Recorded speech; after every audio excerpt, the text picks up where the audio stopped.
नमस्कार, मैं कलाम अजनबी और आप देख रहे हैं sky plus news. Sky plus news के सबसे लोकप्रिय प्रोग्राम रूबरू में आपका स्वागत है। मैं आपको बताता चलूं कि रूबरू प्रोग्राम के तहत हम समाज की ऐसी शख्सियात को मंजर आम पर लाने की कोशिश करते हैं जो किसी न किसी वजह से उपेक्षा का शिकार रहे हैं या वो मंजर आम पर नहीं आ सके। हमारे समाज में बहुत से ऐसे लोग हैं, चाहे वो डॉक्टर हों, इंजीनियर हों, सियासतदान हों या समाज सेवक हों।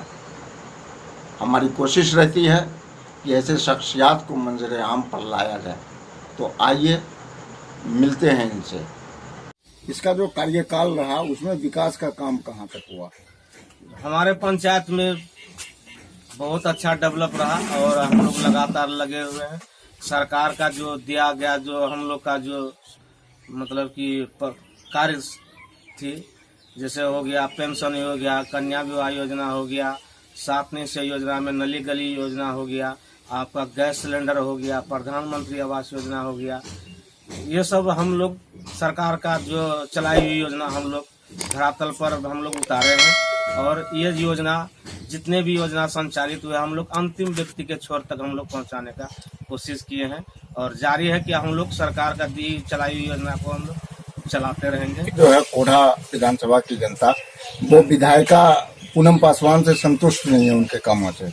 जी, उनके कामों से संतुष्ट नहीं, कहीं कहीं तो उनका विरोध भी किया गया और एक बार हम लोग टीवी चैनल के माध्यम से भी सुने थे कि मतलब कि आप वोट का समय आया है तो 5 साल के बाद में आप आए हैं चेहरा दिखाने के लिए। बाइकआउट किया गया था उसका। और रह गई कि हम लोग का भी क्षेत्र में उसी से मिलता जुलता हिसाब किताब है कि कम से कम आप कोढ़ा विधानसभा का एमएलए हैं तो कम से कम आपको क्षेत्र का दौरा करना चाहिए। आपका इस विधानसभा में ज्यादातर मतलब कि महादलित हैं, ST SC है, OBC है, ये सब के ऊपर में फोकस होना चाहिए कि भाई चल करके देखें कि जैसे आपका लॉकडाउन लागू हुआ था तो इस बीच में हमारे महादलित की क्या समस्या थी, क्या मूल समस्या थी और इस पर कैसे हम काबू कर सकते थे ताकि वो हमारा महादलित हताश नहीं हो। इस बीच में कभी कोई ऐसा आकर के ऑप्शन देते या घूरते तो वो सराहनीय कार्य होता। हम ये जानना चाह रहे हैं कि कुल मिलाकर के अब जो महादलित, दलित, माइनॉरिटी, OBC वगैरह हैं, इनकी रणनीति क्या होगी? क्योंकि विधानसभा चुनाव बिल्कुल करीब है। इसकी रणनीति यही है कि अभी का जो दौर जो देख रहे हैं अभी सब रंज में है और तंज भी कस रहे हैं कि हम ऐसा प्रतिनिधित्व को इस तरह से बना करके क्षेत्र में दिए, लेकिन कि हम लोग इससे संतुष्ट नहीं है।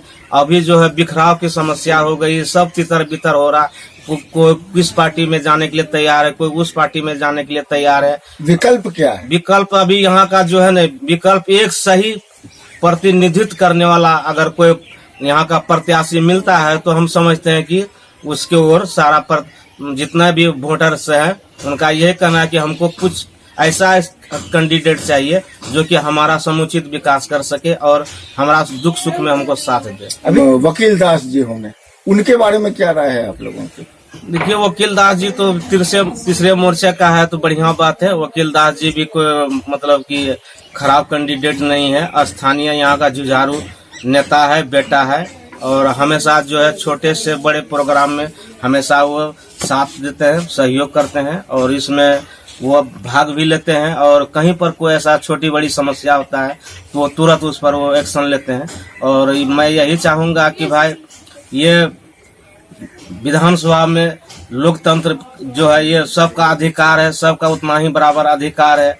ये मताधिकार का प्रयोग तो केवल जनता ही करेगा और ये जनता जिस पर खुश होगी तो उस पर सेहरा का ताज जरूर लगेगा, लेकिन कि आगे बढ़ते रहे, करे और विकास का काम हो पंचायत में। कुल मिलाकर के यह है कि इस विधानसभा चुनाव में वर्तमान जो विधायिका हैं उनसे लोग संतुष्ट नहीं है और उनके अगेंस्ट में ही लोग वोट करने के लिए तैयार हैं। जी, यहाँ का अभी जो है उनसे आदमी संतुष्ट नहीं है। हम लोग भी गली मोहल्ला में घूरते हैं तो बातचीत के दौर पर चाय दुकान में, पान दुकान में बातचीत होती है कि इस बार जो हम लोग विधायक को बदलेंगे और बढ़िया विधायक को लाएंगे और हमेशा इसी बात की चर्चा बना हुआ रहता है और इस बार जो है परिवर्तन दिखेगा और अच्छा प्रत्याशी के रूप में आना और लाना यहाँ आम पब्लिक चाह रही है। मैं doctor Mohammad Irfan Alam, Priyanka Gandhi Congress committee medical wing के नेशनल प्रेसिडेंट और मैं Zubaida institute of human welfare research private limited के मैनेजिंग डायरेक्टर। मैनेजिंग डायरेक्टर के पद पर आपको हाँ। हम ये जानना चाहते हैं कि इस विधानसभा चुनाव में ये जो विधानसभा का चुनाव होने जा रहा है, इसमें आपकी पार्टी का, आपका खास करके आप मेडिकल विंग से हैं, तो आपका क्या रोल रहेगा इसमें, क्या भूमिका रहेगी इसमें? भूमिका ये रहेगा कि जो कांग्रेस के अच्छे कार्यकर्ता हैं, वर्कर हैं और जो पिछले विधानसभा में बहुत कम वोट से हारे थे, उन्हीं को टिकट मिलना चाहिए। चाहे जहाँ जहाँ कांग्रेस का टिकट मिला है, प्राणपुर हो चाहे और भी क्षेत्र हो, वहाँ से कांग्रेस को ही मिलना चाहिए टिकट और अच्छे लोगों को टिकट मिलना चाहिए। जो एक बात हम ये जानना चाहते हैं कि अभी लोग ये सोच रहे हैं कि अपनी क़यादत होनी चाहिए और अपना रहनुमा होना चाहिए, आप इससे कहाँ तक इत्तेफाक रखते हैं?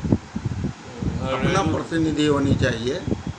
देखिए, सरकार किसी का भी हो, कोई भी सरकार बनाए, लेकिन इन पब्लिक का काम होना चाहिए, अच्छे कैंडिडेट होना चाहिए और उसका जो भी कैंडिडेट जीतते हैं, एमएलए बनते हैं, एमपी बनते हैं, उनका पब्लिक के साथ अच्छा रिलेशन होना चाहिए, जो हम अभी कटिहार में वो चीज़ देखने को नहीं मिल रहा है। हमको बदलाव की जरूरत है यहाँ पर।